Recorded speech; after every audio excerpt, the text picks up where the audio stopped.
Hi friends, how are you అండి? Friends, చాలామంది అనేకమైనటువంటి సబ్జెక్ట్స్ అడగడం జరుగుతుంది.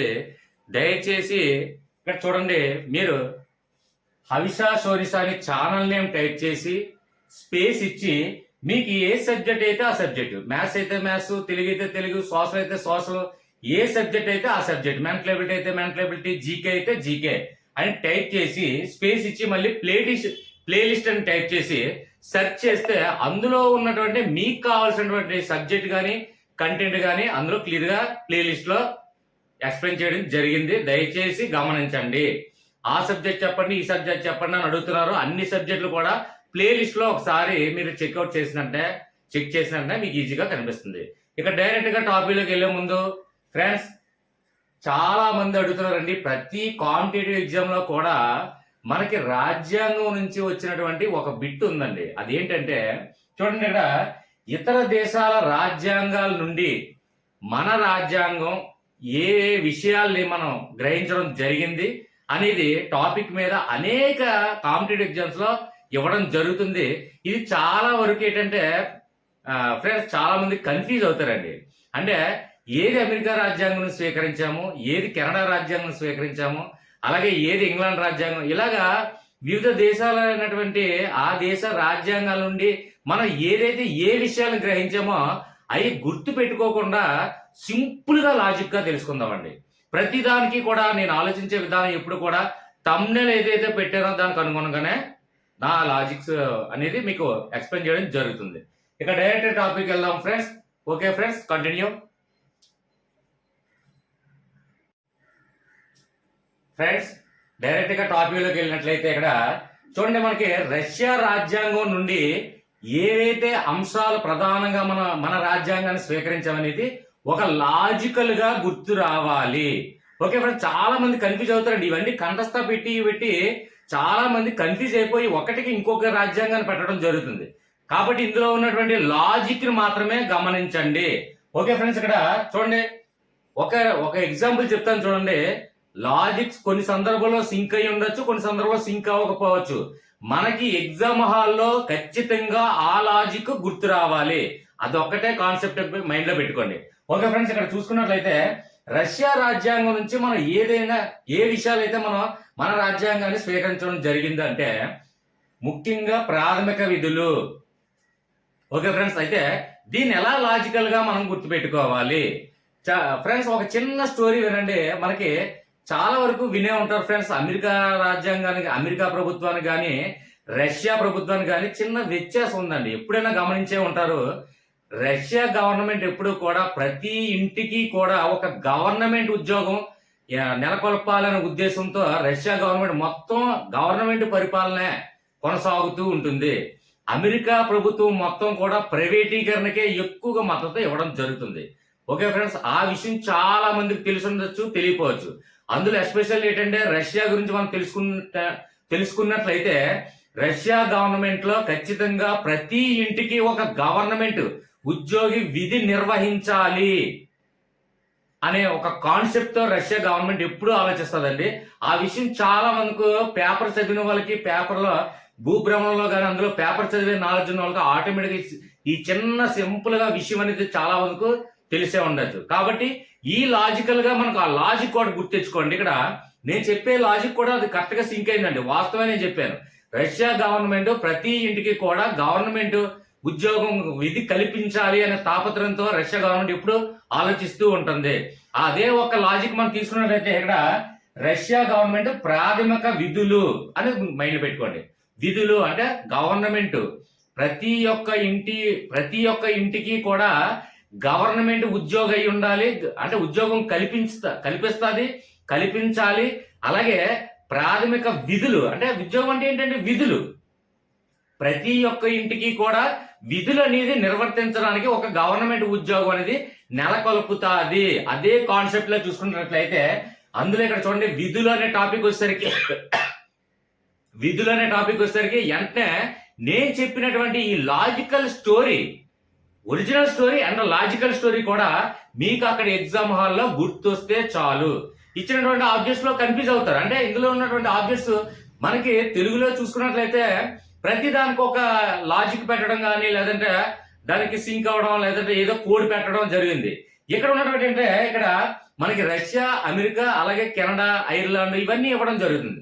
అందులో ఏదనేది మనకు గుర్తురాదు. ప్రాథమిక విధులు ఉంటుంది, ప్రాథమిక హక్కులు ఉంది, సూత్రాలు, ఈ విధంగా ఆ దేశక సూత్రాలు ఇవన్నీ కూడా అవి కన్ఫ్యూజ్ అయిపోతున్నారు. కాబట్టి సింపుల్ గా లాజిక్ అనేది గుర్తు రావాలి. ఇక్కడ చూడండి, రష్యా గుర్తొస్తే మనకి ఏం లాజిక్ రావాలి? ప్రతి ఇంటికి ఒక ఉద్యోగం విధి కల్పించాలి అనే టార్గెట్ అక్కడ. అంటే విధులు, ప్రాథమిక విధులు. ఓకే ఫ్రెండ్స్, ఈజీగా అర్థమైంది అనుకుంటాను. అర్థం కాకపోతే కామెంట్స్ ఉన్నాయి. ప్రతి ఒక్క నేను వీడియో చేసే ముందు ప్రతి ఒక్కరికి కూడా కామెంట్స్ కి నేను రెస్పాన్స్ ఇచ్చిన తర్వాత వీడియో స్టార్ట్ చేస్తాను. ఎందుకంటే నేను ఖచ్చితంగా కామెంట్స్ కి నేను రెస్పాండ్ అవుతున్నాను అని బాధ్యతగా మీకు తెలియజేయడం కోసం. ఓకే ఫ్రెండ్స్, ఇక్కడ చూడండి, నెక్స్ట్ వన్ చూసుకున్నట్లయితే ఫ్రెండ్స్, ఇక్కడ ప్రాథమిక విధులు అనగానే మనకి వెంటనే రష్యా కాన్సెప్ట్, ఆ స్టోరీ మనకి ఈజీగా గుర్తొస్తుంది. కాబట్టి నెక్స్ట్ వన్ చూసుకున్నట్లయితే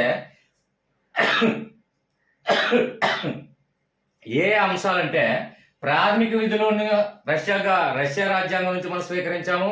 అలాగే ప్రవేశికలో సామాజిక, ఆర్థిక, రాజకీయ న్యాయం కూడా మనం ప్రవేశికలో చాలా మంది సార్ ఈ ప్రవేశిక అంటే ఏంటండి? రాజ్యాంగానిగానే ఒక తలనొప్పి అనిపిస్తుంది కదా. ప్రవేశిక అంటే ఏంటి? రాజ్యాంగాన్ని మనం ఏదైనా చూడండి, ఒక తెలుగు కంటెంట్ బుక్, ఏదైనా తెలుగు పాఠ్యాంశం బుక్ తీసినట్టే ఫస్ట్ చూడండి ప్రవేశిక అని మనం చదువుతాం. ఓకే ఫ్రెండ్స్, అంటే ప్రవేశం అంటే ఆ బుక్ లో ప్రవేశించడానికి ఏదైతే అంశాలు ముడిపడి ఉన్నాయో ఆ అంశాలను చేర్చడం జరుగుతుందో, అంటే కవి పరిచయాలు కానివ్వండి, లేదంటే ఆ పాఠ్యాంశం రచించడానికి కావాల్సినటువంటి సహాయ సహకారాల విషయాలు కానివ్వండి, అవన్నీ కూడా ఫస్ట్ బుక్ లో ప్రవేశించే ముందు ప్రవేశిక అనే పేజ్ ఉంటుంది. అదే మనకి కాన్సెప్ట్ గుర్తు రావాలి. ఇక్కడ రాజ్యాంగంలో ఫస్ట్ మనం ప్రారంభించడానికి ఫస్ట్ రాజ్యాంగాన్ని ఓపెన్ చేసి చూసినట్లయితే ఖచ్చితంగా ఫస్ట్ ప్రవేశిక అంటే ప్రవేశించడం అండి. అంటే ఇండెక్స్, ఒక రకంగా చెప్పండి ఇండెక్స్. అది మనకి లాజికల్ గా ఐడియా వస్తే చాలు. కాబట్టి ఈ ప్రవేశికలో సామాజికంగా, ఆర్థికంగా, రాజకీయంగా ఎప్పుడు కూడా ఈ మూడు ముడిపడే ఉంటాయండి. మీరు ఏ సోషల్లో తీసుకోండి, లేదంటే ఏ టాపిక్ లో తీసుకోండి, మనకి తెలుగు కంటెంట్ లో చెప్పుకున్నప్పుడు కూడా అనేక సార్లు చెప్పాం, సామాజికంగా, ఆర్థికంగా, రాజకీయంగా అభివృద్ధి చెందడం కోసం చాలా దేశాలు తాపత్రయపడడం, ఈ విధంగా రకరకాల స్టోరీలు మనం వింటూనే ఉన్నాం. అంటే సామాజిక ఒకటి, ఆర్థిక ఒకటి, రాజకీయం ఒకటి. అంటే ప్రవేశిక అంటే మొట్టమొదటిగా రాజ్యాంగంలో ప్రవేశిక అంటే ఇండెక్స్ అనుకోండి. ఆ ప్రవేశికలో ఇక్కడ ఇంకా మళ్ళీ ఇది కాన్సెప్ట్ మనకి గుర్తు రావడం కోసం ఇక్కడ చూడండి, ఇక్కడ ప్రాథమిక అంటే ఇక్కడ కూడా అండి. అంటే ప్రాథమికలో అంటే విధులు అనగానే డైరెక్ట్ గా తిరిగేలేదు. మన స్టోరీ రష్యా మీదుగా డైరెక్ట్ గా వెళ్ళిపోతుంది విధులు అంటే. తర్వాత ఇక్కడ ప్రవేశిక మీకు ఎక్కడైతే కనిపించిందో వెంటనే ప్రాథమిక విధులు కాన్సెప్ట్ రావాలి, వెంటనే రష్యా గవర్నమెంట్ గుర్తుకు రావాలి, రష్యా రాజ్యాంగం గుర్తు రావాలి. ప్రవేశించిన తర్వాత ఆటోమేటిక్ గా సామాజిక, ఆర్థిక, రాజకీయ విషయాల్లో అభివృద్ధి చెందడానికి తాపత్రయపడుతున్నటువంటి అంశాలు చాలా సార్లు మనం విన్నాం కాబట్టి ఆ కాన్సెప్ట్ గుర్తొస్తుంది. ఓకే ఫ్రెండ్స్, రష్యా రాజ్యాంగం నుంచి మనం గ్రహించినటువంటి ఈ అంశాలు ఖచ్చితంగా మీకు ఒక బిట్ కన్ఫర్మ్ గా పడుతుందండి. అంటే ఏ రాజ్యాంగం నుంచి, ఏ దేశాల నుంచి రాజ్యాంగ అంశాలు మనం సేకరించామో దాని మీద కంపల్సరీగా ఏ కాంపిటేటివ్ ఎగ్జామ్ అయినా ఒక బిట్టు పడుతుంది. కాబట్టి రష్యా నుంచి స్వీకరించినటువంటి అంశాలు. నెక్స్ట్ వన్ చూద్దాం ఫ్రెండ్స్. ఓకే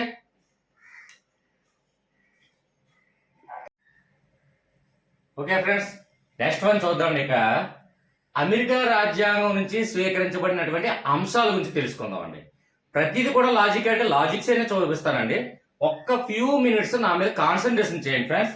ఇక్కడ అమెరికా రాజ్యాంగాన్ని స్వీకరించినటువంటి ప్రధానమైనటువంటి అంశం ఏంటంటే ప్రాథమిక హక్కులు. సార్ ఇది ఎలా గుర్తుంచుకోవాలి? మనకి ప్రాథమిక విధులు అంటే మనకి రష్యా గురించి తెలుసుకున్నామండి. రష్యాకి శత్రువు ఎవరండి? ఎప్పుడు ఫస్ట్ నుంచి కూడా తరతరాల నుంచి కూడా మనం వింటూనే ఉన్నాం. కాబట్టి అంటే ఆధిపత్య పోరు ఎప్పుడైతే ప్రచ్ఛన్న యుద్ధం స్టార్ట్ అయిందో అప్పటి నుంచి కూడా ఆధిపత్య పోరు అనేది రష్యాకి, అమెరికాకి ఫస్ట్ నుంచి కూడా స్టార్ట్ అవ్వడం జరిగింది.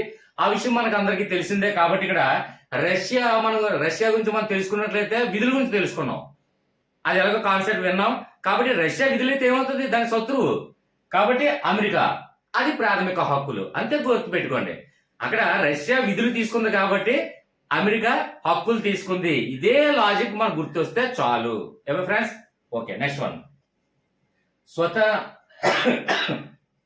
స్వతంత్ర ప్రతిపత్తి కలిగిన న్యాయస్థానం.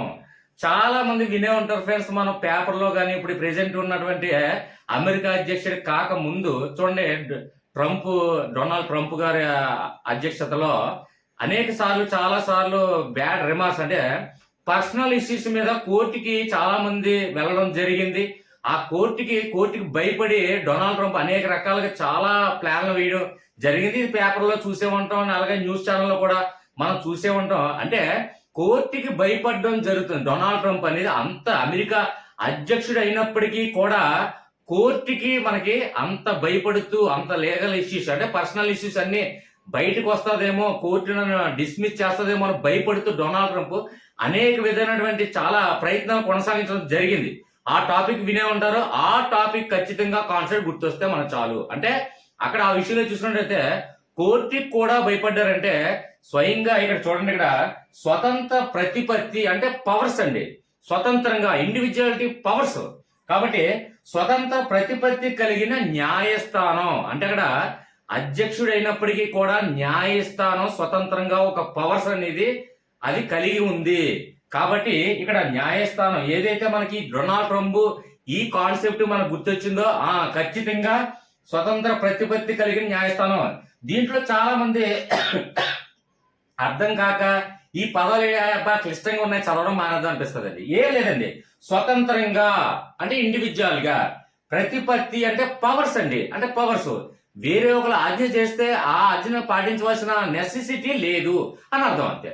ఓకే ఫ్రెండ్స్, అర్థమైంది అనుకుంటాను. ప్రతిపత్తి కలిగిన న్యాయస్థానం అంటే అక్కడ ఉన్నటువంటి సుప్రీం కోర్టే హయ్యర్, అదే టాప్ పొజిషన్ అన్నమాట. అంటే న్యాయస్థానం ఇచ్చిన తీర్పు అధ్యక్షుడైనప్పటికీ పాటించాలి, కానీ అక్కడ అధ్యక్షుడు ఇచ్చినటువంటి ఏదైనా సరే అంశాన్ని న్యాయస్థానానికి ఎటువంటి ప్రమేయం లేదు. అంటే ఫుల్ పవర్స్ ఇచ్చాడండి న్యాయస్థానానికి, అదే స్వయం ప్రతిపత్తి అంటే.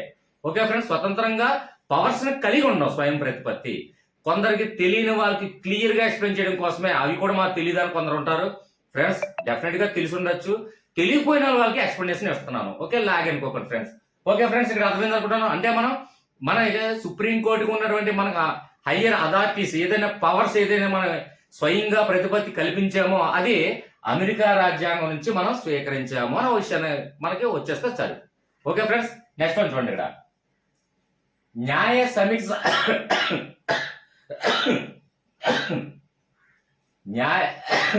న్యాయ సమీక్ష అధికారం. సార్ చాలా వరకు ఈ రాజ్యాంగాలు ఈ చట్టాలు ఇవన్నీ మేము చదవలేమండి అని అనుకోకండి. సింపుల్ అందులో ఉన్నటువంటి చిన్న అంశాలుగా గమనిస్తేనట్లయితే చూడండి, ఇక్కడ న్యాయ సమీక్షించడం అంటే సమీక్షించడం అంటే పునరావృతం చేసుకోవడం అండి. అంటే ఇచ్చినటువంటి న్యాయాన్ని అంటే ఇచ్చినటువంటి తీర్పుని ఒకసారి పునఃపరిశీలించడమే. అంటే రెండోసారి ఒకవేళ నేను జడ్జిమెంట్ రాంగ్ ఇచ్చానేమో అని ఎప్పుడైనా చూడండి, జడ్జిమెంట్ ఇచ్చిన తర్వాత ఇంకా ఆటోమేటిక్ గా ఆ కోర్టు నుంచి అప్పర్ కోర్టుకి వెళ్ళాలి తప్ప మళ్ళీ ఆ కోర్టులో అంటే చిన్న కోర్టులో మనకి అలా మళ్ళీ కింద కోర్టులకి వెళ్ళడం కానీ జరగదు. అంటే జడ్జిమెంట్ ఎప్పుడైతే ఫుల్ఫిల్ అయిపోద్దో ఖచ్చితంగా ఇంకా అది కేసు కంప్లీట్ అయినట్టే లెక్క. కానీ ఇక్కడ న్యాయ సమీక్ష అధికారం అంటే న్యాయాన్ని సమీక్షించుకోవడం అండి, అంటే పునఃపరిశీలించడం. అంటే ఇచ్చినటువంటి జడ్జిమెంట్ మళ్ళీ రాంగ్ గా రైట్ ఒకసారి ఆ న్యాయస్థానానికి సమీక్షించే అధికారాన్ని ఇవ్వడం. ఇక్కడ ఉన్నటువంటి లాజిక్ మనకి ఒకటే అండి. ఎప్పుడైతే అమెరికా రాజ్యాంగంలో చూడండి డొనాల్డ్ ట్రంప్ భయపడ్డాడు, న్యాయస్థానానికి ఫుల్ పవర్స్ ఉన్నాయి, స్వయం ప్రతిపత్తి కలిది. కాబట్టి ఇక్కడ న్యాయ సమీక్షించే అధికారం కూడా ఇది కూడా న్యాయస్థానానికి సంబంధించిన విషయమే. కాబట్టి ఇది ఈజీగా న్యాయ సమీక్ష అధికారం కూడా ఆ న్యాయస్థానానికి సంబంధించిన విషయం. న్యాయాన్ని సమీక్షించుకోవడం అంటే పునఃపరిశీలించడం, ఇచ్చినటువంటి తీర్పుని పునఃపరిశీలించడం. కాబట్టి ఇది కూడా న్యాయస్థానానికి సంబంధించింది. కాబట్టి ఇది కూడా అమెరికా రాజ్యాంగం నుంచే మనం గ్రహించాము. ఓకే ఫ్రెండ్స్, అర్థమైందని భావిస్తున్నాం. నెక్స్ట్ వన్ చూడండి.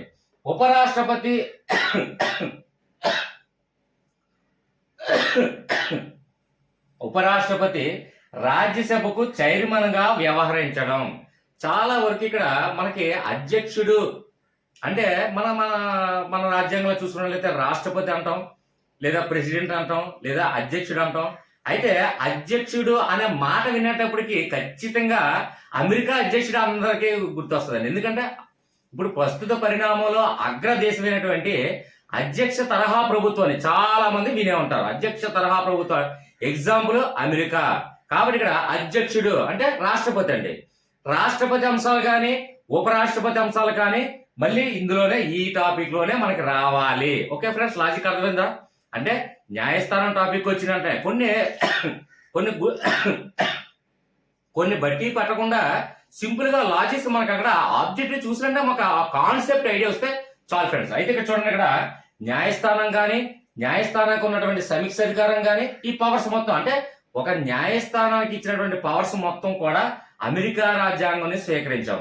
అలాగే ఇక్కడ చూసుకుంటే ఉపరాష్ట్రపతి అధ్యక్షుడు అనగానే ఫస్ట్ అమెరికా అధ్యక్షుడు గుర్తొస్తాడు. కాబట్టి ఇక్కడ ఉపరాష్ట్రపతి అంటే వైస్ ప్రెసిడెంట్ అంటే అది కూడా అధ్యక్షుడే కదండి. కాబట్టి అధ్యక్షుడు కానీ ఉపాధ్యక్షుడు కానివ్వండి, ఏదైనా సరే అధ్యక్షుడు అనగానే మనకు అమెరికా కాన్సెప్ట్ గుర్తు రావాలి. అంటే ఇక్కడ చూడండి, ఉపరాష్ట్రపతి గుర్తొచ్చింది అంటే రాష్ట్రపతి ఉపరాష్ట్రపతి అమెరికా అధ్యక్షుడు అమెరికా మనకు గుర్తొచ్చింది. ఇక్కడ రాజ్యసభకు చైర్మన్ గా వ్యవహరించడం, ఈ విషయం చాలా మందికి కొంతమందికి తెలిసి ఉండొచ్చు, తెలియపోయి ఉండొచ్చు. కాబట్టి తెలియపోయిన వాళ్ళకి ఎక్స్ప్లెయిన్ చేయడం. ఇక్కడ చూడండి, మనకు ఎప్పుడైనా మనం భారత రాజ్యాంగంలో ప్రతి ఒక్కరి వేతనాల గురించి అడగడం జరుగుతుంది, కానీ చాలా మంది వేతనాలు అడిగినప్పటికీ కూడా ఉపరాష్ట్రపతి వేతనం ఎంత అని చాలా మంది చాలా సార్లు కాంపిటీలో అడగడం జరిగిందండి. ఉపరాష్ట్రపతికి వేతనము లేదు. అంటే ఉపరాష్ట్రపతి హోదాలో వేతనం తీసుకోవడం మన రాజ్యాంగంలో లేదు. మరి ఉపరాష్ట్రపతికి ఎలాగండి వేతనము అంటే, ఉపరాష్ట్రపతి రాజ్యసభకి చైర్మన్ గా వ్యవహరిస్తాడండి. రాజ్యసభకి చైర్మన్ గా. ఇప్పుడు లోక్సభకి మనకి స్పీకర్ ఎలాగో రాజ్యసభకి చైర్మన్ గా వ్యవహరిస్తాడు. అంటే ఉపరాష్ట్రపతి అయినప్పటికీ కూడా ఆయన రాజ్యసభకు చైర్మన్ గా వ్యవహరించడం అనేది మనకి ఇక్కడ కాన్సెప్ట్ అండి. అంటే కాబట్టి ఇక్కడ ఉపరాష్ట్రపతి వేతనం ఎంత అంటే ఉపరాష్ట్రపతి వేతనం ఎంత అంటే లేదు, ఉపరాష్ట్రపతికి వేతనం లేదు. ఉపరాష్ట్రపతి రాజ్యసభ చైర్మన్ గా వ్యవహరిస్తూ వేతనాన్ని తీసుకుంటాడు. ఆ విషయం చాలా మంది తెలిసి ఉండొచ్చు, తెలియకపోవచ్చు. కాబట్టి ఇక్కడ టాపిక్ వచ్చింది కాబట్టి ఎక్స్ప్లెయిన్ చేస్తాను. కాబట్టి ఇక్కడ మనకి రాష్ట్రపతులు ఉపరాష్ట్రపతులు ఈ రాజ్యసభలు ఇవన్నీ కూడా, రాజ్యసభ అంటే ఆటోమేటిక్ గా ఉపరాష్ట్రపతి అధ్యక్షుడు వహిస్తాడు, అదే చైర్మన్. కాబట్టి ఇక్కడ రాష్ట్రపతులు ఉపరాష్ట్రపతులు సుప్రీంకోర్టులు ఇవన్నీ కూడా అమెరికా కాన్సెప్ట్ మనకు గుర్తు రావాలి. అమెరికా అధ్యక్ష తరహా ప్రభుత్వం కాబట్టి ఖచ్చితంగా ఆ కాన్సెప్ట్ మనకు గుర్తొస్తే ఇది ఆటోమేటిక్ గా చాలా ఈజీ అండి. ఇది అనిపిస్తుందా లేదా?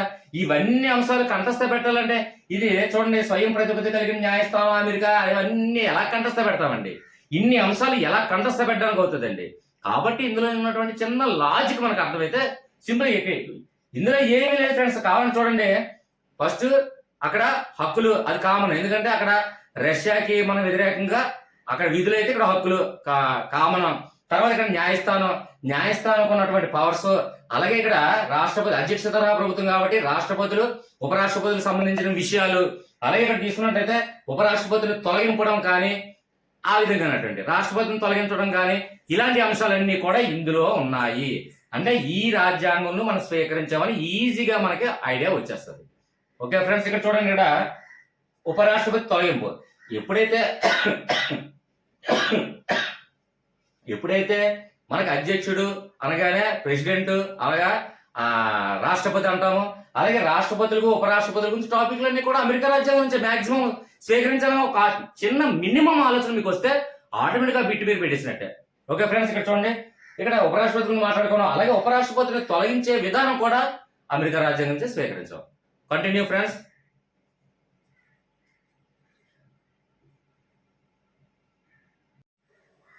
ఓకే ఫ్రెండ్స్, ఇక్కడ కంటిన్యూ చూసుకున్నట్లయితే నెక్స్ట్ ప్రధానాంశం ఏంటంటే సుప్రీంకోర్టు హైకోర్టు న్యాయమూర్తులు తొలగింపు.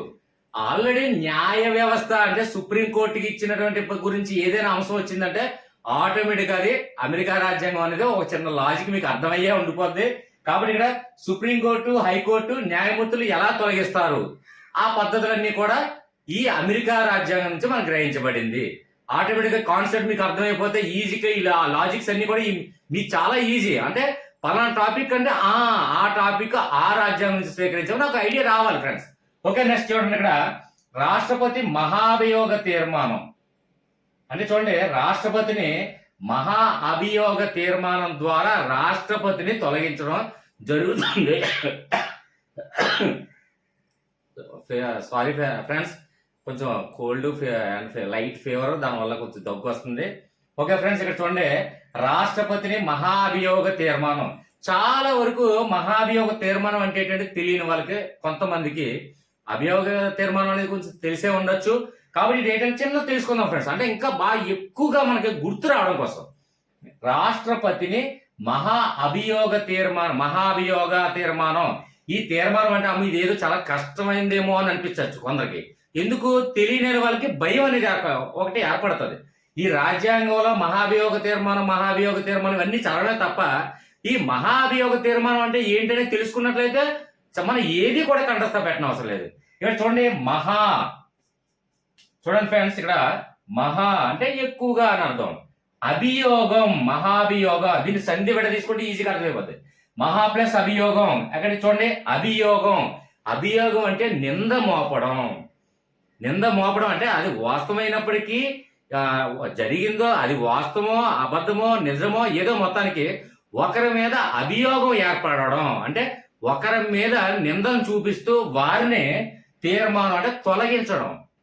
మహాభియోగ తీర్మానం ద్వారా రాష్ట్రపతిని తొలగించడం అంటే ఎగ్జాంపుల్, రాష్ట్రపతి ఏదైనా ఒక క్రిమినల్ కేసెస్ లో ఏదైనా ఒక ఏదైనా ఆరోపణ ఉన్నాడంటే ఆ నింద చూపిస్తూ మన పార్లమెంటులో ఇది ఇరు సభల ఆమోదం మహాభియోగ తీర్మానం ద్వారా రాష్ట్రపతిని తొలగించవచ్చు.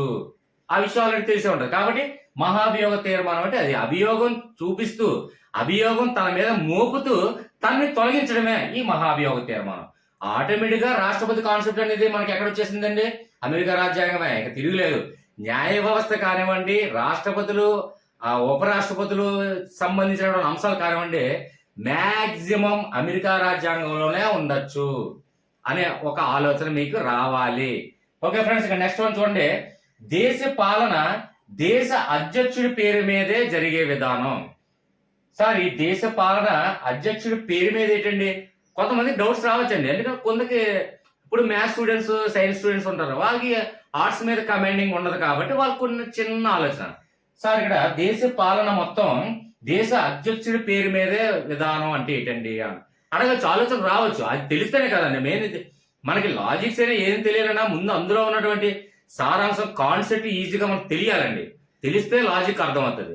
కాబట్టి ఇక్కడ దేశ అధ్యక్షుడి పేరు మీద అంటే చూడండి, మనకి ఏదైనా ఒక బిల్లు ప్రవేశపెట్టాలంటే అప్పుడు మన ప్రధానమంత్రి అయినటువంటి నరేంద్ర మోడీ గారు ఒక బిల్లు అనుకున్నారండి. అనుకొని తనకు తనగా రాసేసుకొని సంతకం పెట్టేసుకుంటే బిల్లు పాస్ అవుతుందండి. జీవోగా మారుతుందా? గవర్నమెంట్ ఆర్డర్ గా మారుతుందా? మారదు. అది మళ్ళీ ఏదైనా ఒక బిల్లు ప్రవేశపెట్టాలంటే అది లోక్సభలో కానీ రాజ్యసభలో కానీ ప్రవేశపెట్టిన తర్వాత ఉభయ సభలు ఆమోదించితే బిల్లు అయిపోద్దా? అవ్వదండి. అప్పటికి కూడా మనకి పార్లమెంట్ అంటే ఏంటి? లోక్సభ ప్లస్ రాజ్యసభ ప్లస్ రాష్ట్రపతి ఈజ్ ఈక్వల్ టు పార్లమెంట్. అంతేగాని ఉభయ సభలో కలిపితే పార్లమెంట్ అవ్వదు. ఆ విషయం చాలా మందికి తెలియకపోవచ్చు, మ్యాథ్స్ స్టూడెంట్స్ వాళ్ళకి. కాబట్టి ఇక్కడ అంటే చిట్ట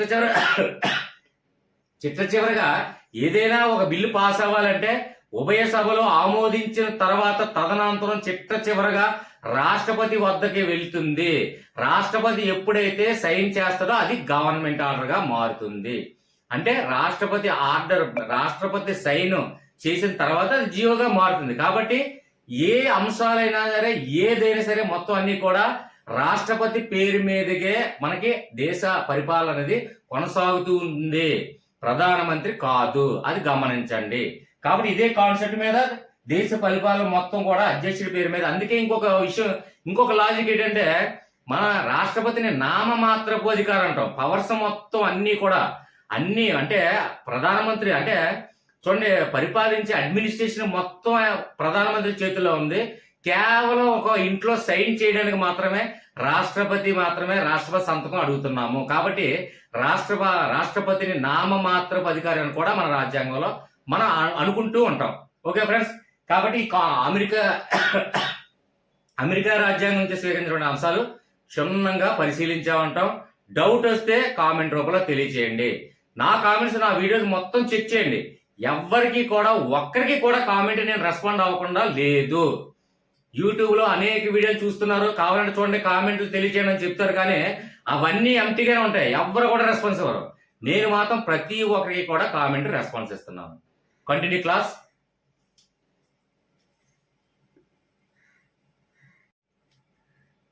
ఓకే ఫ్రెండ్స్, ఇక్కడ నెక్స్ట్ వన్ తీసుకున్నట్లయితే కెనడా రాజ్యాంగం నుంచి గ్రహించినటువంటి ప్రధానమైనటువంటి అంశాలు ఏంటి అని చూద్దాం. అయితే ఇక్కడ చూడండి, ఇక్కడ కెనడా గురించి తెలుసుకునే ముందు ఒక చిన్న లాజిక్ తెలియాలి ఫ్రెండ్స్. అదేంటంటే ప్రతిది కూడా ప్రపంచ పటం మీద క్షుణ్ణంగా పరిశీలించిన వాళ్ళకి, ఆర్ట్స్ సబ్జెక్ట్ స్టూడెంట్స్ కి అయితే ఖచ్చితంగా ప్రపంచ పటం మీద ఒక అవగాహన అనేది కలిగి ఉండాలి. అది హిస్టరీ కానీ, లేదంటే పాలిటిక్స్ కానీ, జాగ్రఫీ కానీ, మరి ఏదైనా అడ్మినిస్ట్రేషన్ కానీ, ఏదైనా సరే ప్రపంచ పటం క్షుణ్ణంగా అవగాహన ఉన్నట్లయితే ఈజీగా టాపిక్ అర్థమవుతుంది ఫ్రెండ్స్. వాళ్ళకి ఎగ్జాంపుల్ చూడండి, ఇక్కడ కెనడా మనకి ప్రపంచ పటం తీసుకున్నట్లయితే చూడండి, ఇక్కడ ఎగ్జాంపుల్ గీస్తున్నాం ఫ్రెండ్స్. ఇక్కడ ప్రపంచ పటం ఈ మధ్యలో ఉందనుకోండి, ఇక్కడ అమెరికా మీదన ఇక్కడ ఉన్నటువంటి కెనడా దేశం ఇలా చూడండి చిన్న చిన్న భాగాలుగా విడిపోయి ఉంటుందండి. కెనడా చాలా పెద్దది కంట్రీ అయినప్పటికీ కూడా చిన్న అక్కడ ప్రపంచ పటంలో చూసినట్లయితే చిన్న భాగాలు విడిపోయి ఉంటాయండి, విభజించి ఉంటాయి ఎప్పుడు కూడా. అది ప్రపంచ పటం మీద అవగాహన ఉండి, అంటే అమెరికా ఎక్కడ ఉంది, కెనడా ఎక్కడ ఉంది, రష్యా ఎక్కడ ఉంది, ఇవన్నీ అవగాహన ఉన్నట్లయితే మనకి ఈజీగా ఏదైనా టాపిక్ అర్థమవుతుందండి. ప్రత్యేక అది ఏ సబ్జెక్ట్ కానివ్వండి, ఆర్ట్స్ స్టూడెంట్కి నేను ముఖ్యంగా చెప్పేది. అయితే ఇక్కడ చూడండి, ఇక్కడ కెనడా మన ప్రపంచ పటం చూసినట్లయితే చిన్న భాగాలుగా విభజించి ఉంటుందండి. కెనడా దేశం చూడండి ఒకసారి, ప్రపంచ పటంలో చూసినట్లయితే చిన్న భాగాలుగా విభజించి ఉంటుంది అదంతా కూడా. కానీ అదంతా కూడా కెనడా అండి, పెద్దదే అయినప్పటికీ కూడా అది చిన్న భాగాలుగా విభజించి ఎక్కువగా మనకు కనిపిస్తూ ఉంటుంది ప్రపంచ పటం వీక్షించినట్లయితే. కాబట్టి అదే కాన్సెప్ట్ మీద అధికారాల విభజన, అంటే ఇక్కడ చిన్న భాగాలుగా విభజించి ఒక దేశం ఉంటది, అలాగే అది అధికారాలని విభజిస్తూ ఏదైనా అంశం ఉన్నట్లయితే అది కెనడా రాజ్యాంగం నుంచి స్వీకరించామని మనకు ఐడియా రావాలి. అంటే విభజించుట. చూడండి, ఇక్కడ కెనడా ఎప్పుడు మనకి ఒకటే కాన్సెప్ట్, విభజించడం అంటే చిన్న భాగాలుగా విభజించి ఉన్నట్లు ఉంటది ప్రపంచ పటంలో కెనడా ఒకసారి చూసినట్లయితే. కాబట్టి దీనికి లింక్ చూడండి. కాబట్టి అధికారాలు విభజించడం అంటే స్టేట్ గవర్నమెంట్ కు ఉన్నటువంటి అధికారాలు, అలాగే కేంద్ర గవర్నమెంట్ కు ఉన్నటువంటి అధికారాలు విభజించడం, ఎవరి అధికారాలు వాళ్ళకి విభజిస్తూ ఉండడం, ఈ అంశాన్ని కెనడా రాజ్యాంగం స్వీకరించాం. కాబట్టి మనకి లాజిక్ ఏం గుర్తు రావాలి, ఖచ్చితంగా కెనడా ప్రపంచ పటం గురించి ఒక్కసారి చూడండి. చూసినట్లయితే చిన్న భాగాలుగా విభజించి ఉన్నట్టు ఉంటది. కాబట్టి ఇదే కాన్సెప్ట్, అధికారాలు విభజించడం. అధికారాలు అంటే మనకి పర్టికులర్ గా ఏం టాపిక్ ఐడియా రావాలండి, ప్రతి ఒక్కరికి ఒక ఆలోచన రావాలండి. మన భారతదేశ రాజ్యాంగంలో ఎక్కువ అధికారాలు ఎవరికి ఉన్నాయండి, ప్రభుత్వానికి ఉన్నాయి కదండి. ఆ ప్రభుత్వానికి సంబంధించినటువంటి అధికారాలు ఇవన్నీ కూడా కెనడా రాజ్యాంగం నుంచే స్వీకరించబడింది అని ఒక చిన్న లాజిక్ ఒకటి మనకు ఐడియా వచ్చేయాలి. ఓకే ఫ్రెండ్స్, ఇక్కడ చూడండి నెక్స్ట్ వన్, బలమైన కేంద్ర ప్రభుత్వం. బలమైన కేంద్ర ప్రభుత్వం అంటే బలంగా అంటే లావుగా ఉండడం కాదండి. ప్రభుత్వానికి మద్దతు ఉన్నట్లయితే దాన్ని తొలగించే పవర్ ఎవరికి ఉండవండి. ఎందుకంటే ఆ మద్దతు ఉన్నంత వరకు, ఎగ్జాంపుల్ ఎంపీ సీట్లు కావాల్సినటువంటి సీట్లు ఉన్నట్లయితే, ఆ ప్రభుత్వానికి మద్దతు ఉన్నట్లయితే ఖచ్చితంగా ఆ ప్రభుత్వాన్ని తొలగించలేము. కాబట్టి ఇక్కడ బలమైన కేంద్ర ప్రభుత్వం, అత్యంత పవర్ఫుల్ కేంద్ర ప్రభుత్వం. ఏదైనా సరే అడ్మినిస్ట్రేషన్ పరిపాలన విధానాలు అన్నింటిలో కూడా బలమైంది కేంద్ర ప్రభుత్వము. అంటే కేంద్ర ప్రభుత్వానికి ఎక్కువ, అంటే రాష్ట్ర అధికారం కన్నా కేంద్ర ప్రభుత్వానికి ఎంత అధికారం కూడా జరిగిందో అందరికీ తెలిసిన విషయం. కాబట్టి ఇక్కడ ఒకటేనండి, అధికారాల విభజన, అలాగే కేంద్ర ప్రభుత్వానికి సంబంధించినటువంటి విషయాలు, ఇలాంటివన్నీ కూడా కెనడా రాజ్యాంగంలో విభజన ఐడియా వచ్చిందంటే ఆటోమేటిక్ గా అధికారాలు విభజించడం కానీ, రాష్ట్రాలని స్టేట్ని విభజించడం కానీ, ఇలాంటి అన్ని సందర్భాలు ఇందులో వస్తాయి. ఒకసారి చూద్దాం ఫ్రెండ్స్. ఇక్కడ అవశిష్ట అధికారాలు కేంద్రానికి ఇవ్వడం. ఇక్కడ చూడండి, బలమైన కేంద్ర ప్రభుత్వం అంటే అదే, అలాగే అవశిష్ట అధికారాలు కేంద్రానికి ఇవ్వడం. అవశిష్ట అంటే ఎక్కువ అధికారాలు కేంద్రానికి ఇచ్చారు. స్టేట్ గవర్నమెంట్ కి తక్కువ అధికారాలు ఉన్నాయి, కేంద్ర గవర్నమెంట్ కి ఎక్కువ అధికారాలు ఉన్నాయి, అంతే తేడా అవశిష్ట అధికారాలు అంటే. నెక్స్ట్ వన్ చూడండి,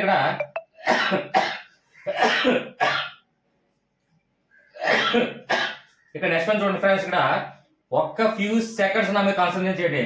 రాష్ట్రపతి సుప్రీంకోర్టు న్యాయ సలహా స్వీకరించడం. మనకి రాష్ట్రపతి, ఉపరాష్ట్రపతులు, సుప్రీంకోర్టులో టాపిక్ వచ్చిందంటే అమెరికా రాజ్యాంగం గుర్తుకు రావాలి. కానీ మాక్సిమం 99% అమెరికా రాజ్యాంగం ఆ 1% ఈ ఒకే ఒక పాయింట్ ని మనం గుర్తుపెట్టుకోవాలి. అది కూడా ఎలా గుర్తుపెట్టుకోవాలో చూద్దాం. ఇక్కడ చూడండి, రాష్ట్రపతి అనే దాంట్లో ఫస్ట్ రాష్ట్రం తీసుకోండి. అలాగే అంటే రాష్ట్రపతికి సుప్రీంకోర్టు న్యాయ సలహా స్వీకరించడం, అంటే రాష్ట్రపతి అడిగిన వెంటనే సుప్రీంకోర్టు ఒక సలహా రాష్ట్రపతికి వివరించడం ఏదైనా ఒక అంశం మీద. ఏదైనా రాష్ట్రపతి, ఇందులో చూడండి, రాష్ట్రపతి రాజ్యాంగం మొత్తం చదివి ఉండాలని రూల్ లేదు కాబట్టి రాజ్యాంగం గురించి తెలియపోయి ఉండొచ్చు. కాబట్టి రాష్ట్రపతికి ఏదైనా చిన్న డౌట్ వచ్చినట్లయితే సుప్రీంకోర్టుకి సలహా స్వీకరించడం, అంటే సుప్రీంకోర్టుని ఆజ్ఞాపిస్తే సుప్రీంకోర్టు అనేది సలహా తెలియజేస్తుంది రాష్ట్రపతికి. ఈ విషయం చాలా మందికి తెలియచ్చు. కాబట్టి ఇక్కడ రాష్ట్రపతి సుప్రీంకోర్టు న్యాయ సలహా స్వీకరించడం. దీన్ని ఎలాగ సార్ మన రాష్ట్రపతులు అందులో అమెరికా రాజ్యాంగంలో గుర్తుపెట్టుకున్నాం కదండి, ఈ ఒక్క టాపిక్కే మనకి ఎలా గుర్తుపెట్టుకోవాలి? కెనడా చూడండి ఫ్రెండ్స్, ఒక్క ఫ్యూ మినిట్స్ నా మీద కాన్సన్ట్రేట్ చేయండి, లాగ్ అనుకోకండి, బోర్గా ఫీల్ అవ్వకండి. ఓకే ఫ్రెండ్స్, కెనడా అనుకోండి. కెనడా అంటే కెనరా బ్యాంక్ వినే ఉంటారు. కెనరా బ్యాంక్ వినని వాళ్ళు ఎవ్వరో ఉండరు. కాబట్టి ఇక్కడ కెనడా అనగానే మనకి కెనరా బ్యాంక్ అంటే ఒకే ఒక్క రాష్ట్రపతి అంశం అనేది ఇక్కడ కెనడా రాజ్యాంగంలో ఇవ్వడం జరిగింది. అదే రా అంటే రాష్ట్రపతి అంశం ఒక అంశం ఉంది. అది ఏంటి అని చూద్దామండి. చూడండి, ఇక్కడ కెనరా ఇక్కడ చూడండి, కెనరా సు ఒక్కటి యాడ్ అయిందండి, రాసులు అని గుర్తుపెట్టుకోండి. ఇంకా దీనికి ఇది గుర్తు రాదు ఫ్రెండ్స్ అని మీకు అనిపిస్తుంది కాబట్టి నేను ఊహించగలను ఫ్రెండ్స్, మీకన్నా ముందే నేను ఊహిస్తాను. విద్యార్థుల మనస్తత్వం అనుగుణంగా నేను ఆలోచన వస్తాను. కాబట్టి ఇక్కడ చూడండి, కెనరా అంటే కెనడాలో ఒకే ఒక్క కెనరా బ్యాంక్ అంటే ఒకే ఒక్క రాష్ట్రపతి అంశం అనేది ఇవ్వడం జరిగింది. అందులో ఇక్కడ కెనరా తీసుకున్నట్లయితే కెనరా సు యాడ్ అయింది. ఈ సు యాడ్ అయింది కదా, సు అక్షరం ఎలా గుర్తుపెట్టుకోవాలి? ఏమి లేదు ఫ్రెండ్స్, కెనరా బ్యాంక్ చూసుకున్నట్లయితే కెనరా బ్యాంక్ లో ఏముంటదండి? మనీ ఉంటది, అంటే డబ్బు. కాబట్టి ఇక్కడ కెనరా బ్యాంక్ లో డబ్బు ఉంటది, ఆ విషయం మనకు తెలుసు. అంటే బ్యాంక్ కాబట్టి డబ్బు ఉంటది. ఇక్కడ పాతకాలంలో చూసుకున్నట్లయితే అత్యంత ధనవంతులని పోల్చి చూసేటప్పుడు ఎప్పుడు కూడా చూడండి, రాసులు అంటే చూడండి డబ్బుని అప్పుడు రాసులు రత్నాలు ఈ విధంగా మాట్లాడుకునేవారు. అంటే అత్యంత రాసులు రత్నాలు కలిగి ఉన్నాడు కాబట్టి ఐశ్వర్యవంతుడు అని పాతకాల మూవీస్ లో చాలా వరకు చూసే ఉంటాం. కాబట్టి ఇక్కడ చూడండి, కెనరా బ్యాంక్ లో రాసులు ఉంటాయి. ఓకే ఫ్రెండ్స్, ఒకే ఒక్క కెనడాలో మనకి ఉన్నటువంటి అంశం ఏంటి? కెనరా బ్యాంకు లో డబ్బు బదులు రాసులు రత్నాలు, అంటే సు అంటే ఏంటి? సుప్రీం కోర్టు అండి. అంటే ఇక్కడ రాష్ట్రపతి సుప్రీం కోర్టుకి రెండిటికి ఉన్నటువంటి సంబంధం ఏది? ఒకే సంబంధం ఉంది. అదేంటంటే అడ్వైజ్ ఇవ్వడం అండి. రాష్ట్రపతి ఆజ్ఞ మేరకు సుప్రీం కోర్టు అడ్వైజ్ ఇవ్వడం జరుగుతుంది. ఇది చాలా మంది తెలిసి ఉంటారు. కాబట్టి ఇది ఆటోమేటిక్ గా కెనరాసు గుర్తుపెట్టుకుంటే ఈజీగా అర్థమవుతుంది. ఓకే ఫ్రెండ్స్, అర్థం కాకపోతే కామెంట్స్ ఉన్నాయి. అలాగే వాట్సాప్ గ్రూప్ ఉంది. వాట్సాప్ గ్రూప్ లో మీరు మీరు ఏదైనా చిన్న డౌట్స్ వచ్చింది అనుకోండి, ఆ వెంటనే స్పాట్ లో వాట్సాప్ లో వివరించడానికి నాకు ఈజీగా అవుతుంది. నెక్స్ట్ ఏంటంటే అందరి సందేహాలు ఒకే వీడియోలో సాధ్యపడదు కాబట్టి ఈ వాట్సాప్ గ్రూప్ అనేది క్రియేట్ చేయడం జరిగింది. వాట్సాప్ లో మీరు చిన్న సందేహాలు ఎనీ సబ్జెక్టులు, ఏ సబ్జెక్ట్లో, ఏ కంటెంట్ లో, ఏ టాపిక్ లో మీకు డౌట్ వచ్చినా వాట్సాప్ లో మీరు తెలియజేస్తే వెంటనే రెస్పాన్స్ ఇస్తాను. ఓకే ఫ్రెండ్స్, నెక్స్ట్ వన్ చూడండి. ఇక్కడ గవర్నర్ నియమించు విధానం. సార్ రాష్ట్రపతులు ఉపరాష్ట్రపతుల గురించి మాట్లాడుకున్నాం, తర్వాత న్యాయస్థానం గురించి మాట్లాడుకున్నాం. ఇక్కడ చూడండి, ఇక్కడ బలమైన కేంద్ర ప్రభుత్వము మెయిన్ టాపిక్ చూడండి. అధికారాలు విభజించడం, అలాగే బలమైన కేంద్ర ప్రభుత్వం. అధికారాలు విభజించడం అంటే రాష్ట్రానికి కొన్ని అధికారులు ఇచ్చే, కేంద్రానికి కొన్ని అధికారులు ఇచ్చే. అలాగే బలమైన కేంద్ర ప్రభుత్వానికి ఎక్కువ అధికారాలు ఇచ్చే, అలాగే అవశిష్ట అధికారాలు ఎక్కువ ఇచ్చే. అలాగే ఇక్కడ చూసినట్లయితే గవర్నర్ నియమించే విధానం అంటే చూడండి, చాలా వరకు గవర్నర్ ని ఎవరు నియమిస్తారు అనే కాంపిటేటివ్ ఎగ్జామ్ ఆబ్జెక్టివ్లు అడిగితే రాష్ట్రపతి నియమిస్తాడు, కరెక్టేనండి. కానీ రాష్ట్రపతి నామమాత్రపు అధికారి. అది ప్రధానమంత్రి సలహా సూచన మేరకు, అంటే ప్రధానమంత్రి ఫలానా వారిని సూచిస్తే వారిని రాష్ట్రపతి నియమిస్తాడు, అంతే, నియమించడం మాత్రమే. కానీ రాష్ట్రపతి అభిప్రాయం ఏమీ ఉండదు. అది వాస్తవం, అది అందరికీ తెలుసు. అందుకే నామమాత్రపు అధికారం అంటాం. అంటే మనకి ఇక్కడ అవశిష్టాధికారి కలిగినటువంటి కేంద్ర ప్రభుత్వంలో ఉన్నటువంటి ప్రధానమంత్రి గారి సలహా సూచన మేరకే ప్రతి రాష్ట్రానికి కూడా ఒక్కొక్క గవర్నర్ ని నియమించడం జరుగుతుంది. కాబట్టి ఇక్కడ మనకి ఏంటి లాజిక్ ఏంటండి, కెనడా గురించి మాట్లాడుకున్నట్లయితే మొత్తం అన్ని కెనడా ఒకటే మ్యాప్ విభజిస్తూ ఉన్నాయి. అంటే అధికారాల గురించి విభజించడం, రాష్ట్ర ప్రభుత్వానికి అధికారాలు కానీ కేంద్ర ప్రభుత్వ అధికారాలు కానీ ఆ అధికారంలో ఉన్నటువంటి విషయాలు కానీ మనం విశ్లేషించడం కోసమే ఈ కెనడా అనే రాజ్యాంగాన్ని మైండ్ లో వచ్చినట్లయితే ఈజీగా అర్థమవుతుంది. ఓకే ఫ్రెండ్స్, లాజిక్స్ అర్థమైందని భావిస్తాను. అర్థం కాకపోతే క్లియర్ గా చెప్పండి, ఏం పర్లేదు, ఓపికతోనే చెప్తాను. ఓకే ఫ్రెండ్స్, కామెంట్ రూపంలో తెలియదు, ఒక్క ఫ్యూ సెకండ్స్ ఆగి దయచేసి కామెంట్స్ ఏదో పాజిటివో నెగిటివో ఏదైనా కామెంట్ తెలియజేస్తే నాకు ఇంకా ఆనందంగా ఉంటది. ఫ్రెండ్స్ దయచేసి చాలా మంది వీడియోస్ చూస్తూ అలా వెళ్ళిపోతున్నారు. ఫ్రెండ్స్ ఇంత ఎక్స్ప్లెనేషన్ ఇవ్వడానికి ట్రై చేస్తున్నారు కదా, మా కోసమే కదా అని ఒక లైక్ చేయండి ఫ్రెండ్స్, లైక్ చేయండి, సబ్స్క్రైబ్ చేయండి, అంతే. నెక్స్ట్ కంటిన్యూ చేస్తాం ఫ్రెండ్స్. ఓకే ఫ్రెండ్స్, ఇక్కడ నెక్స్ట్ వన్ తీసుకోండి. ఇంగ్లాండ్ రాజ్యాంగం నుంచి మనం ఏదైతే స్వీకరించామో ఆ కాన్సెప్ట్ గురించి తెలుసుకుందాం. అయితే ఇక్కడ చూడండి, మనకి ఇంగ్లాండ్ ఎప్పుడు కూడా మనది పార్లమెంటరీ ప్రభుత్వ విధానం అనేది మన అందరికీ తెలుసు. కాబట్టి ఆ పార్లమెంటరీ విధానం ఎక్కడి నుంచి మనం గ్రహించామండి, మనకు ఆంగ్లేయుల పరిపాలన వల్ల కదా ఆ పార్లమెంటరీ విధానం అనేది మనం గ్రహించగలిగాం. ఆ విషయం అందరికీ తెలుసు కదా. కాబట్టి ఇక్కడ పార్లమెంట్ సంబంధించినటువంటి విషయాలన్నీ కూడా ఇంగ్లాండ్ రాజ్యాంగం నుంచి గ్రహించేమని ఒక లాజిక్ మీరు గ్రహించండి. ఇక్కడ చూడండి, ఇక్కడ సమన్యాయ పాలన అంటే పార్లమెంట్ లో మనకి ఏంటంటే మనకి సమన్యాయం అంటే రాష్ట్రాలు అన్ని రాష్ట్రాలకు కూడా సమానంగా పార్లమెంటు పరిపాలిస్తుంది. పార్లమెంట్ అంటే ఏముందండి, అందులో పార్లమెంట్ లో ఉన్నటువంటి ప్రభుత్వం.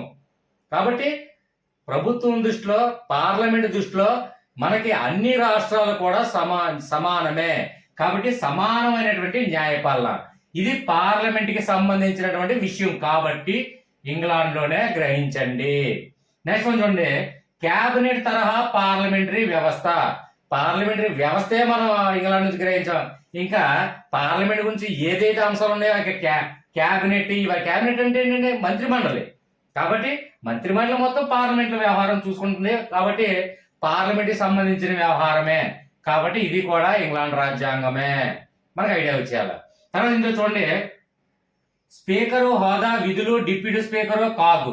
ఇక్కడ స్పీకర్ అంటే ఏంటో తెలుసు.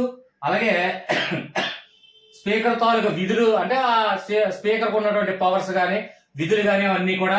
అలాగే డిప్యూటీ స్పీకర్ ఉన్నటువంటి విధులు అవన్నీ పవర్స్ అన్ని కూడా.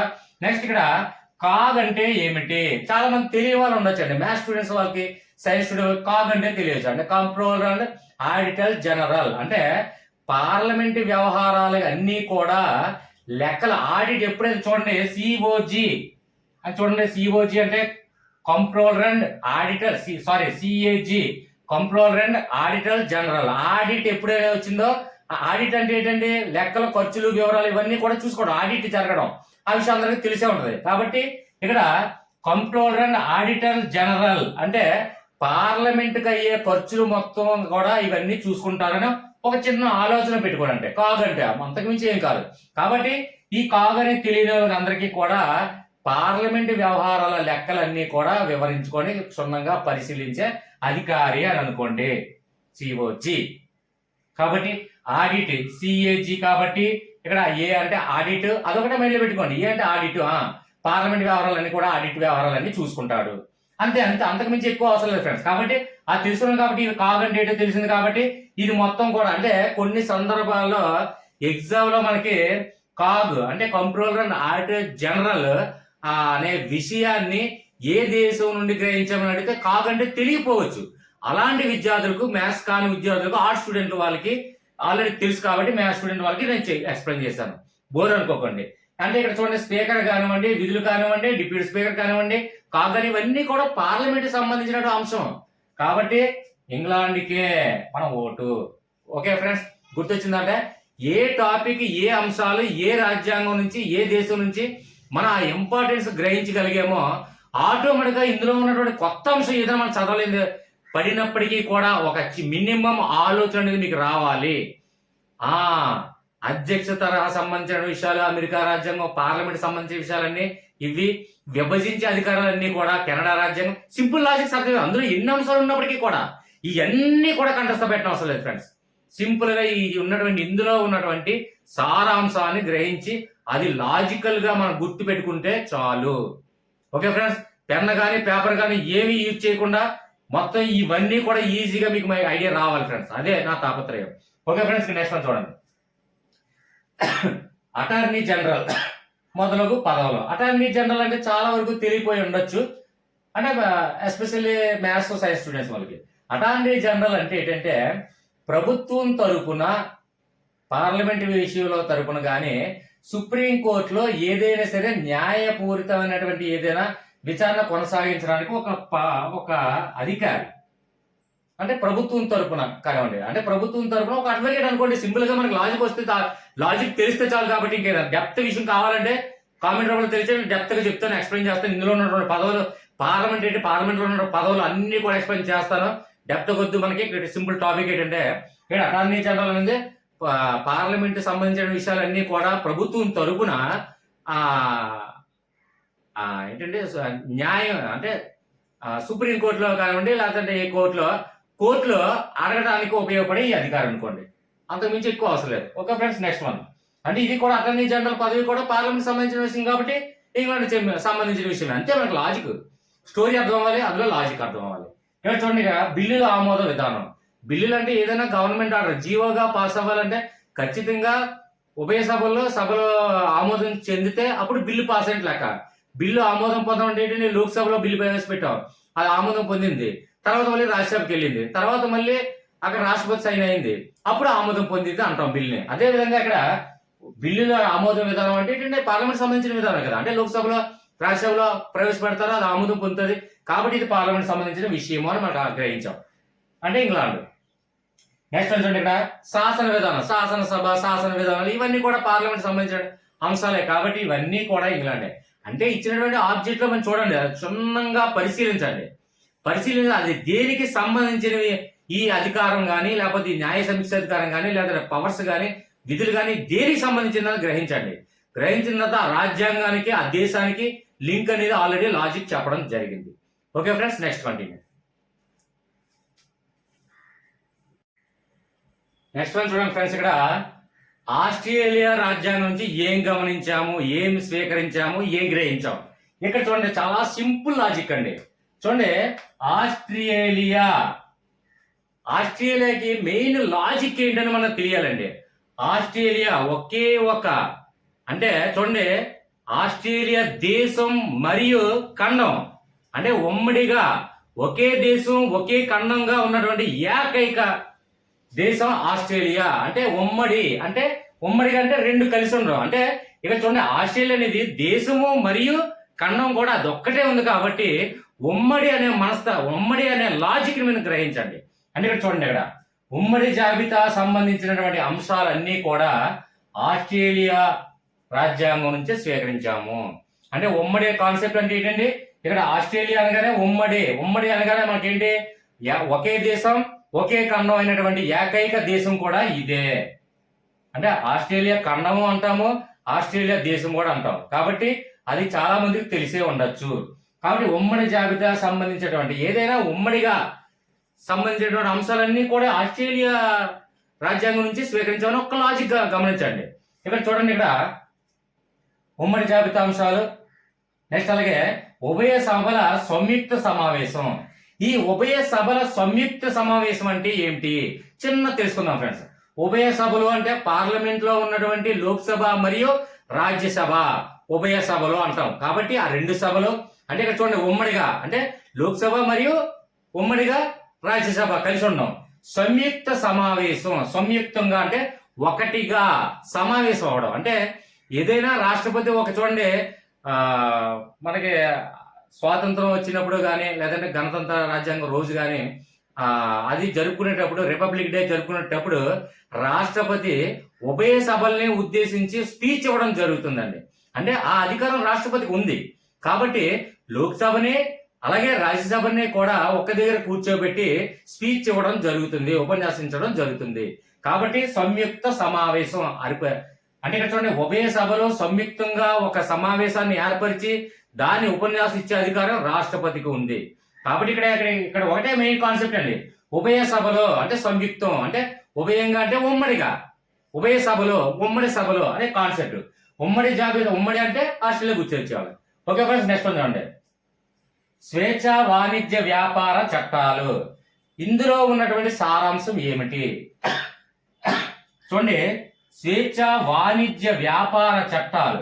వాణిజ్యం అంటే డబ్బు సంబంధించింది అనుకోండి. వాణిజ్యము అంటే వ్యాపార సంబంధాలు ఏదైనా సరే స్వేచ్ఛగా, అంటే అది రాష్ట్ర స్థాయి కానివ్వండి, కేంద్ర స్థాయి కానీ మనకి స్వేచ్ఛగా వ్యాపార చట్టాలన్నీ కొనసాగించుకోండి అని. అంటే రాష్ట్రానికి ప్రత్యేకంగా మనం ఏదైనా చూడండి, ఇక్కడ స్వేచ్ఛ వాణిజ్య వ్యాపార చట్టాలు అంటే రాష్ట్రాల్లో ఉన్నటువంటి వాణిజ్య వ్యాపారాలు, అలాగే కేంద్రంలో ఉన్నటువంటి వాణిజ్య వ్యాపారాలు కూడా రెండు కూడా ఉమ్మడిగా సరిసమానంగా స్వేచ్ఛగా వదలడమే అని అర్థం పెట్టుకోండి, లాజిక్.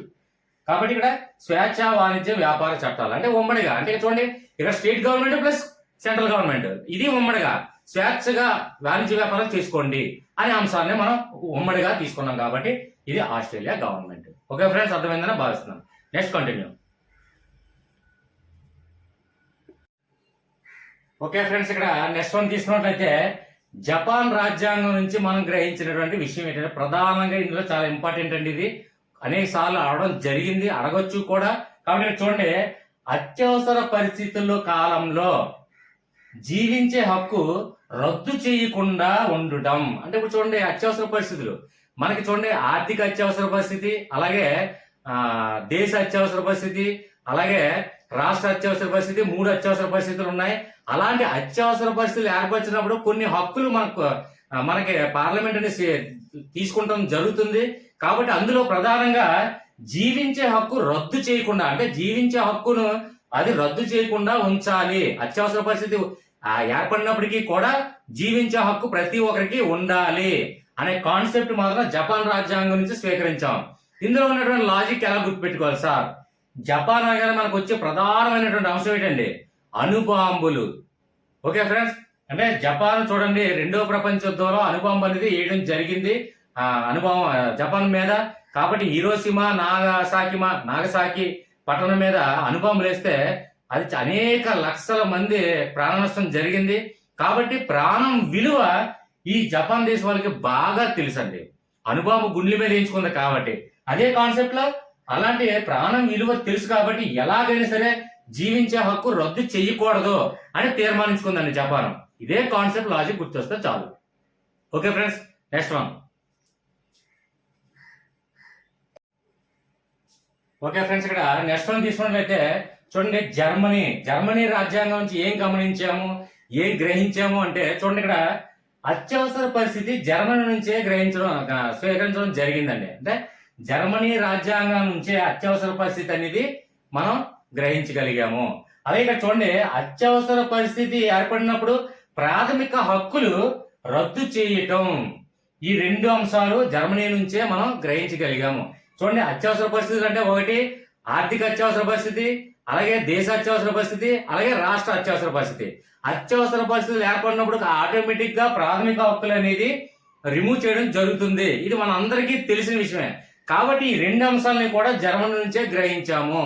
కాబట్టి ఇక్కడ జర్మనీ మనం ఎలా గుర్తుపెట్టుకోవాలంటే, చాలా మంది ఫ్రెండ్స్ ఒక విషయం ఆర్ట్స్ స్టూడెంట్స్ వాళ్ళకి ఇంకా క్లీజ్గా కనెక్ట్ అవుతారు.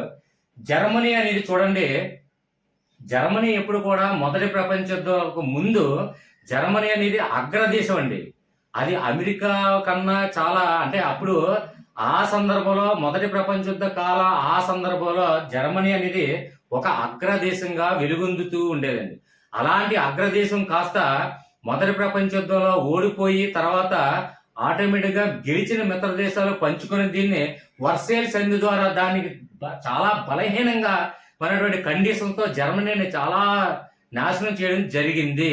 ఈ విషయాన్ని మనకి జర్మనీ నాజిజం తర్వాత ఇవన్నీ మీకు ఆల్రెడీ తెలిసే ఉండొచ్చు. జర్మనీ అనగానే నాజిజం, అలాగే అక్కడ ఇవన్నీ పేర్లు గుర్తు రావచ్చు. నాజిజం, హిట్లర్, ఇవన్నీ కూడా జర్మనీ అనగానే మనకు ఐడియా గుర్తొస్తుంది. అలాంటి జర్మనీ ఏదైతే క్లిష్ట పరిస్థితులు మనం ఫస్ట్ మొదటి ప్రపంచ యుద్ధంలో చూసిందో, ఎలాగైనా సరే అత్యవసర పరిస్థితుల్లో ఉన్నప్పుడు కూడా మనం అలర్ట్ గా ఉండాలి అని ఒక నిర్ణయానికి వచ్చిందండి. అంటే ఎక్కువగా, అంటే మొట్టమొదటిగా బాగా అగ్రదేశమైనటువంటి జర్మనీ మొదటి ప్రపంచ యుద్ధానంతరం బాగా చిన్నాభిన్నం అయిపోయిందండి. కాబట్టి అత్యవసర పరిస్థితి వస్తే ఏ విధంగా అయినా మళ్ళీ అభివృద్ధి చెందాలి అనే సందర్భంలో మొదటి ప్రపంచ యుద్ధం అయిపోయిన తర్వాత మళ్ళీ అగ్రదేశంగా వెలుగొందడానికి తన వంతు ప్రయత్నం కృషి కొనసాగించిన తర్వాత జర్మనీ మళ్ళీ ఇప్పుడు అగ్రదేశంగా వెలుగొందుతుంది. కాబట్టి అత్యవసర పరిస్థితి ఏర్పడినప్పుడు ఒకటే గుర్తుపెట్టుకోండి, మొదటి ప్రపంచ యుద్ధంలో బాగా అంటే మొదటి ప్రపంచ యుద్ధ సమయానికి జర్మనీ అనేది అగ్రదేశంగా ఉండి తర్వాత చిన్నాభిన్నం అయిపోయింది. అలాంటి అత్యవసర పరిస్థితులు అన్ని చూసింది కాబట్టి అత్యవసర పరిస్థితుల్లో ప్రాథమిక హక్కుల్ని క్యాన్సిల్ చేసేసి మళ్ళీ అభివృద్ధి బాట పట్టించడానికి మనకు చూసుకోవాలి అనే ఒక ఆలోచన అనేది జర్మనీ మీద గుర్తొస్తే చాలు. Okay friends, next continue. Okay friends, ఇక్కడ నెక్స్ట్ వన్ తీసుకున్నట్లయితే చూడండి, ఫ్రాన్స్ రాజ్యాంగం చాలా ఇంపార్టెంట్ విషయం ఏంటంటే గణతంత్ర విధానాన్ని మొత్తం కూడా ఫ్రాన్స్ రాజ్యాంగాన్నే స్వీకరించాము. ఆ ఫ్రాన్స్ రాజ్యాంగం నుంచే మనం గ్రహించడం జరిగింది. అయితే ఇక్కడ చూడండి, ఇక్కడ దీన్ని ఎలా గుర్తుపెట్టుకోవాలంటే ఫ్రాన్స్ అనేది ఏంటంటే చూడండి, ఫ్రాన్స్ అనేది అనగానే మనం మొట్టమొదటి ఆలోచన వచ్చింది ఏంటంటే ఈఫిల్ టవర్ హైట్ ఎంత ఉంటుంది, చాలా ఎవరెస్ట్ అంత ఎత్తు ఉంటుంది. అంత ఎత్తులో ఈఫిల్ టవర్ అనేది ఉండడం జరుగుతుంది. అంటే ఎవరెస్ట్ శిఖరం ఎప్పుడైనా అధిరోహించినట్లు ఏం చేస్తారండి, ఆ యొక్క దేశ జాతీయ జెండా ప్రతి పార్టీ రావడం జరుగుతుంది.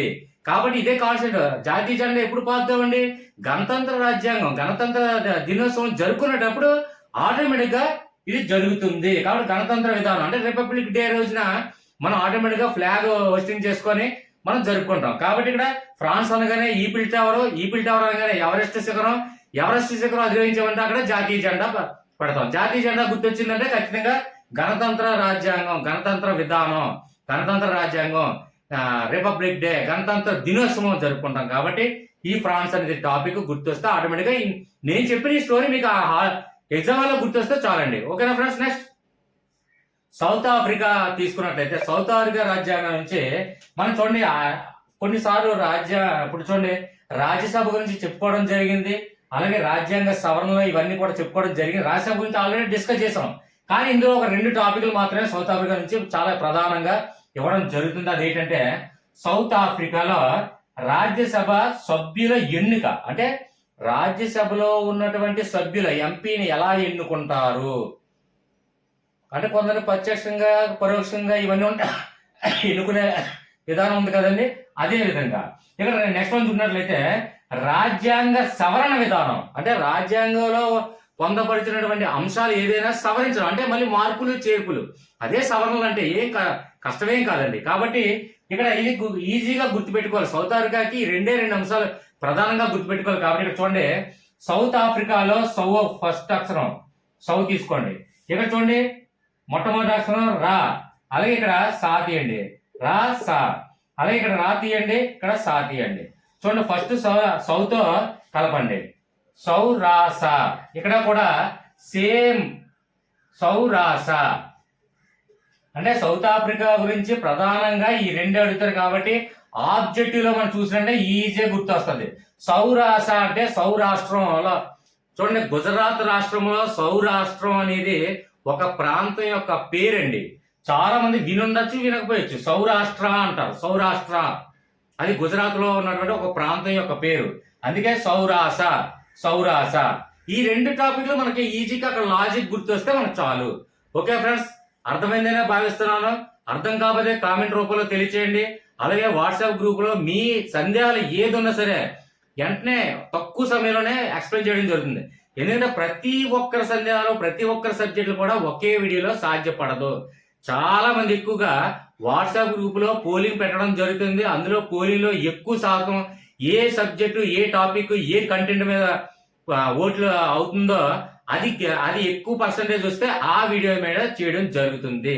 కాబట్టి వాట్సాప్ లో మీ అభిప్రాయం తెలియచేయచ్చు. Okay friends, next continue.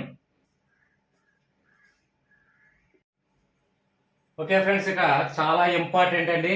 ఇది ఐరిష్ రాజ్యాంగం అంటాం, అలాగే దాన్ని ఐర్లాండ్ అని కూడా అంటారండి. అయితే చూడండి, ఇక్కడ ఆదేశిక సూత్రాలు ఐర్లాండ్ నుంచి గ్రహించబడింది. ఇది ఒక్కటే మనం గుర్తుపెట్టుకోవాలండి. ఒకసారి చూడండి, ఇక్కడ ఐరిష్ అంటే ఇందులో ఉన్నటువంటి ఐష్ అనే శబ్దం వినబడుతుంది కదా. ఐరిష్ అంటే ఐస్, అక్కడ ఇక్కడ చూడండి, ఇక్కడ చూడండి ఐర్లాండ్ అనగానే ఇందులో సూత్రాలు మనకి అంటే ప్రాథమిక హక్కులు ప్రాథమిక విధులు ఆల్రెడీ ఆ కాన్సెప్ట్ అయిపోయింది. కాబట్టి ఇక్కడ ఒకే ఒకటి ఉన్న సూత్రాలు ఐసు. చూడండి ఐసు, ఇక్కడ ice, ice, ice. Okay friends, అంటే సూత్రాలు ఎక్కడైతే మనకు కనిపించిందో అందులో సు అక్షరం అంటే ఐర్లాండ్ సు, ఐసు, ఐస్, పుల్లైసు అది గుర్తుపెట్టుకోండి. అంటే చూడండి ఐరిష్ అంటే ఐష్ అనే శబ్దం పడుతుంది, ఐష్. అలాగే ఇక్కడ ఇందులో సూత్రాలు తీసుకున్నట్లయితే సు, ఐసు. చూడండి ఇక్కడ ఐస్ మరియు ఇక్కడ ఐసు, కాబట్టి పుల్లైసు వాడు గుర్తుపెట్టుకుంటే ఆటోమేటిక్ గా ఐర్లాండ్ సూత్రాలు ఈజీగా గుర్తు వస్తుంది. ఓకే ఫ్రెండ్స్, వీడియో నచ్చిందని భావిస్తున్నాను. మీకు ఇంకా ఏ కంటెంట్ కావాలో చెప్పండి, వివరించండి. ఖచ్చితంగా వాట్సాప్ లో పోలింగ్ ద్వారా ఎక్కువ పర్సెంటేజ్ వచ్చిన వీడియోలే నేను చేయడానికి చూస్తున్నాను. దయచేసి గమనించండి, క్లియర్ గా వివరించడానికే నా ప్రయత్నం. ప్రతి ఒక్క విద్యార్థి కూడా నా వీడియో చూసినట్లయితే ఈజీగా అర్థం కావాలి అనే ఉద్దేశంతోనే క్లియర్ గా ఎక్కువ ఎక్స్ప్లెనేషన్ ఇస్తున్నాను. దయచేసి గమనించండి. దయచేసి లాగ్ ఎక్కువ చేస్తారని మాత్రం నెగిటివ్ కామెంట్స్ మాత్రం ఇవ్వకండి.